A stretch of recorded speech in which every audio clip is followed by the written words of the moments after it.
Hello everyone, I am an UPSC aspirant living in Delhi and meanwhile figuring out life. जितने भी UPSC aspirants हैं उनको तो पता ही होगा कि मल्टीपल अटेम्प्ट्स के बाद जेन्युइनली लाइफ फिगर आउट ही करनी पड़ती है UPSC के साथ. सो UPSC से ये बोल के कि हम डरते नहीं हैं, हम बहुत स्ट्रॉन्ग हैं, आगे बढ़ते हैं. So I am here to create a space जहाँ मैं, आप, आपके फ्रेंड्स, मेरे फ्रेंड्स, हम सब मिलके पढ़ाई करेंगे और सक्सेसफुल होंगे हमारे गोल की तरफ. पर कुछ शर्तें हैं. शर्त है discipline, consistency, perseverance and honesty. Honesty किसके साथ? खुद के साथ.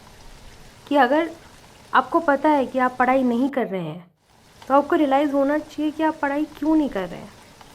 क्या कोई जेन्युइन रीज़न है या फिर आज बस ठंड है तो आपका मन नहीं है पढ़ाई करने का. ऐसे नहीं होता है. UPSC एक मैराथन है जहाँ पे हमें डेली धीरे धीरे आगे बढ़ना होगा. जहाँ हम रुके काफ़ी सारे लोग हमसे आगे निकल जाएंगे और वहाँ रुकना मरने के बराबर होगा. घुटने टेकना is not the right thing ना. तो फिर क्या करें? पढ़ाई करते हैं यार, मिलके पढ़ाई करते हैं. बहुत इजी है. मेरा एक फ्रेंड है, वो रिसेंटली जॉब कर रहा था इन अ वेरी गुड इंस्टीट्यूट. उसने मुझे बताया कि पढ़ाई करना कितना इजी है. जॉब से, बाकी सारी चीज़ों से पढ़ाई करना बहुत इजी है. क्यों? क्योंकि वो आपकी चॉइस है. आपने वो चीज़ चूज़ की है कि हाँ मुझे UPSC करनी है. जब आपने कुछ चूज़ कर लिया है तो उसके लिए फ़ाइट तो करना पड़ेगा ना. सो बस हम सब मिलके फ़ाइट करते हैं. छोटे से शुरू करते हैं. एक छोटी सी सीढ़ी, एक छोटी सी वॉक जो आगे चल के मैराथन में बदलेगी और आगे चल के जीत में. एक कछुए की तरह छोटी सी वॉक. क्या करना है? न्यू ईयर आने वाला है और न्यू ईयर से पहले हम सबको एंजाइटी है कि मेंस ख़त्म करना है, क्योंकि मोस्टली लोग जनवरी से प्रीलिम्स के लिए स्टार्ट करेंगे. सो बिना प्रीलिम्स की एंजाइटी के हम 31 दिसंबर तक अच्छे से मेंस करते हैं कंसिस्टेंसी से डेली. मैं आपको अपने टारगेट्स बताऊंगी, आप आके अपने टारगेट्स मुझे बताएं कमेंट्स में या जैसे आपका मन करे. मुझे नहीं तो किसी दोस्त को, मम्मा को, पापा को, कहीं ऐसी जगह जहाँ पे आप अकाउंटेबल हों कि हाँ आज मैंने 8 घंटे पढ़ाई की है. और अगर आपने 8 घंटे पढ़ाई नहीं की तो कोई आपसे पूछे कि क्यों नहीं की, क्या रीज़न था. आपको लगना चाहिए कि हाँ आने वाला हर एक दिन आपके लिए कीमती है.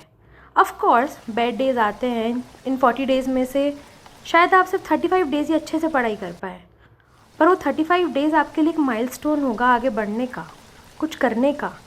और फिर कॉन्फिडेंस बिल्डअप हो जाता है यार. 21 दिन को कोई भी काम हम ढंग से करते हैं तो हैबिट बन जाती है. हम तो फिर भी 30 डेज़, 35 डेज़, 38, 39, 40 डेज़ का प्रैक्टिस कर रहे हैं.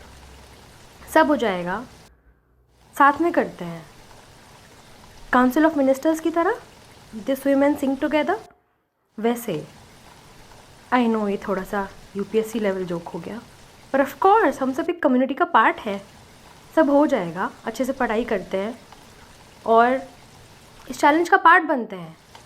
डेली मैं अपनी पढ़ाई ख़त्म होने के बाद आप सबको अपडेट दूंगी कि मैंने अपने टारगेट्स में से क्या क्या फ़िनिश किया. कम्युनिटी पर डालूंगी कि आज के टारगेट्स क्या हैं, मैंने कितने घंटे पढ़ाई की. मीनवाइल आप भी अच्छे से पढ़ाई करें और आके बताएं कि आपने कितने अच्छे से पढ़ाई की, क्या पढ़ाई की, क्यों नहीं पढ़ाई की, क्यों नहीं हो पाई पढ़ाई. इनकेस नहीं हो पाई तो कोई फालतू एक्सक्यूज़ नहीं चलेंगे. पढ़ाई तो करनी पड़ेगी ना. और घर वालों के लिए अफसर बनना है.